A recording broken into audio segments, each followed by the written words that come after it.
एक शाम प्राची टीवी पर सीरियल देख रही होती है। तभी उसकी सास वहाँ आती है। अरे सीरियल में तो ऐसे मग्न है जैसे आज रात का खाना पड़ोसी आकर बनाएंगे। मुझे पता ही नहीं था आपने अपने बेटे की शादी पड़ोस में भी की हुई है। हैं? मतलब? मतलब इस घर में सारा काम बहू ही करती है, आप तो सिर्फ खर्राटे मारती हैं। अच्छा जी, फिलहाल तो तुम आराम फरमा रही हो, चलो जाओ, ये मेरे टीवी देखने का समय है। आहा, इसीलिए मुझे भगाया जा रहा है। सॉरी, अब तो बिल्कुल नहीं जाऊंगी। प्राची की इस बात पर दोनों सास बहू के बीच टीवी रिमोट के पीछे बच्चों जैसे छीना झपटी शुरू हो जाती है, जिसके बीच श्लोक भी काम से घर वापस आ जाता है। हाँ, आज मेरी चूहे बिल्ली की जोड़ी किस बात पर झगड़ रही है?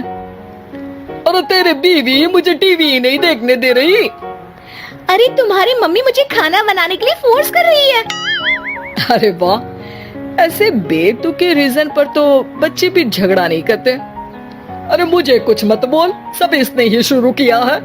हाँ हाँ, जैसे आप तो बहुत दूध की धूली है ना। अरे बस, दोनों चुप। प्राची जाओ, खाने की तैयारी करो। और माँ तुम छोड़ो, तुम्हें क्या बोलूं, शांति से अपना सीरियल देखो, मुझे दोबारा लड़ने की आवाज सुनाई नहीं देनी चाहिए। ऐसा बोलकर श्लोक वहाँ से चला जाता है, जिसके पीछे पीछे प्राची भी कुछ न कुछ बड़बड़ाते हुए रसोई में चली जाती है। हाँ, सासू जी को तो कुछ बोलेंगे ही नहीं, बस मुझ पर ही हुक्म चलता है, खाना बनाओ, जैसे मैं इनके घर में खाना बनाने के लिए आई हूँ। इसी तरह शाम बीतती है और रात को श्लोक और प्राची की सास खाना खाकर सोने चले जाते हैं, लेकिन प्राची गुस्से में कुछ खाए बिना काम में ही लगी रहती है। इस घर में किसी को घंटा फिक्र नहीं पड़ता, मैं खाऊं या भूखी रहूं। प्राची कुछ देर के लिए रसोई से बाहर जाती है और जैसे ही वापस आती है तो वहाँ दूध का भरा ग्लास देखकर हैरान रह जाती है। फिक्र पूरी है, बस दिखाना नहीं है। प्राची दूध पीकर सोने चली जाती है और अगली सुबह एक बार फिर सास बहू का कार्टून नेटवर्क स्टार्ट हो जाता है। ये तुमने ही किया है। अरे अजीब जबरदस्ती है, मैं बोल रही हूँ मैंने कुछ नहीं किया। दोनों ने मिलकर पूरे घर को पागल खाना बनाया हुआ है। यहाँ कोई नॉर्मल इंसान तो रह ही नहीं सकता, इसीलिए अब पड़ोसी क्या रिश्तेदार भी घर आने से कतराते हैं। और सुन बेटे, तू भी चंगा, तेरी माँ भी चंगी, तेरी बीवी भी चंगी, रिश्तेदार। हाँ जी, आपको नहीं पता क्या, गंगाधर ही शक्तिमान है, रिश्तेदार ही। हाँ हाँ, बस समझ गया। कभी जानवरों जैसे लड़ेंगी तो कभी जुगलबंदी करेंगी। भाई मैं आप दोनों के बीच में नहीं फंसना चाहता।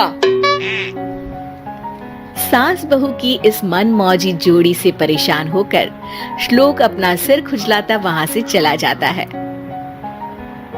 चलो अब मैं भी कीर्तन में जा रही हूँ। इस पर जैसे ही सास कमरे में अपना पर्स लेने जाती है तो वहाँ नाश्ते की प्लेट रखी देख मुस्कुराने लगती है और नाश्ता करके घर से बाहर निकलते हुए कुछ पैसे टेबल पर रख जाती है, जिसके कुछ देर बाद सिलेंडर वाला घर आता है। ओ मोरी मैया, मैं सिलेंडर के बारे में तो बिल्कुल भूल ही गई थी। घर खर्च के सारे पैसे भी मम्मी के पास है और श्लोक से बोला तो उल्टा 4 बात सुनाएंगे। प्राची ये सोच ही रही होती है कि अचानक उसका चेहरा चमक उठता है और वो घर में आकर इधर उधर देखने लगती है। तभी उसकी नजर टेबल पर रखे पैसों पर पड़ती है, जिन्हें वो सिलेंडर वाले को दे देती है। ये सब श्लोक देख लेता है। अच्छा बेटे, इतना बड़ा घोटाला, सबके सामने मैं तेरी दुश्मन और पीठ पीछे तेरी मेरी यारी। इस पर श्लोक एक प्लान बनाता है और शाम को सब एक साथ बैठे होने पर बोलने लगता है। माँ, तुम दोनों की बहुत लड़ाई होती है, इसलिए मैं सोच रहा हूँ कि प्राची को उसके घर छोड़ाऊं, इससे वो भी खुश रहेगी और तुम भी। अचानक श्लोक की ये बात सुनकर सास बहू शौक से उसकी तरफ देखती है। अरे ऐसे कैसे घर छोड़ाओगे, मुझे कहीं नहीं जाना।